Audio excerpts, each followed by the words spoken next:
Right now, you are surrounded by millions of people. You can send a message across the globe in less than a second. You can scroll through thousands of lives without ever leaving your bed. Yet, behind the screen, a quiet sensation creeps in. You feel completely, undeniably alone. But the real answer to why this happens is far stranger than modern technology. To understand why your brain feels isolated today, you have to look back at the environment that built it. For more than 99% of human existence, your ancestors lived in small nomadic bands. These groups rarely exceeded 150 people. Everyone knew your name. Everyone knew your face. Everyone depended on you for survival. In that world, being alone wasn't just uncomfortable, it was a death sentence. If your tribe cast you out, you lost your protection.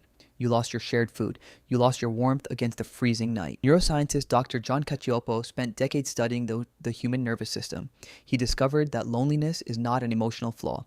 It is a biological drive, exactly like hunger or thirst. Thirst tells you that your body needs water. Hunger tells you that you need calories.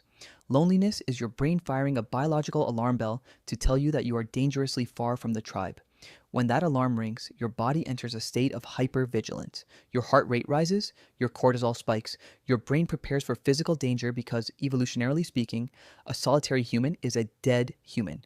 But here is where the paradox begins. In the modern world, you no longer need a physical band of hunter-gatherers to survive. You can order food from an app, you can buy shelter with a tap of your phone.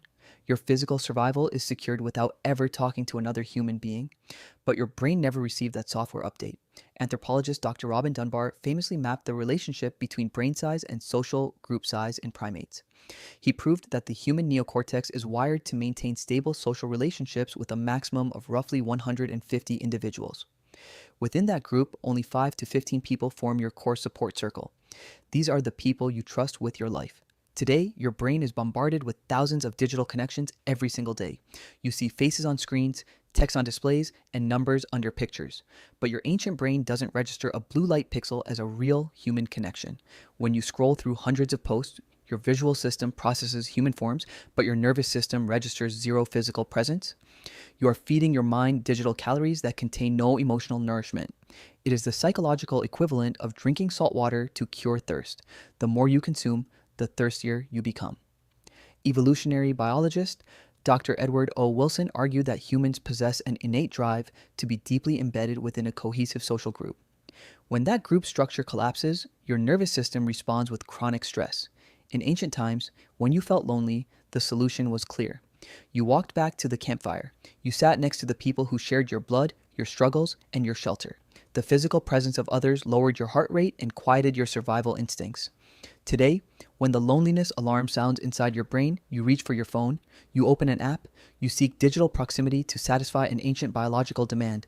But a glowing screen cannot offer a touch on the shoulder, it cannot offer eye contact that lasts more than a second.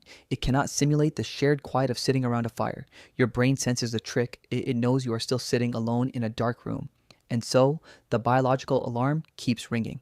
You are living with a brain designed for a tight-knit tribe, operating inside a world built for isolated individuals. Tonight, when you feel that quiet sensation creep in while looking at your phone, remember what it actually is. It is not proof that you are broken or unwanted. It is an ancient survival mechanism, hundreds of thousands of years old, trying to guide you back toward the campfire.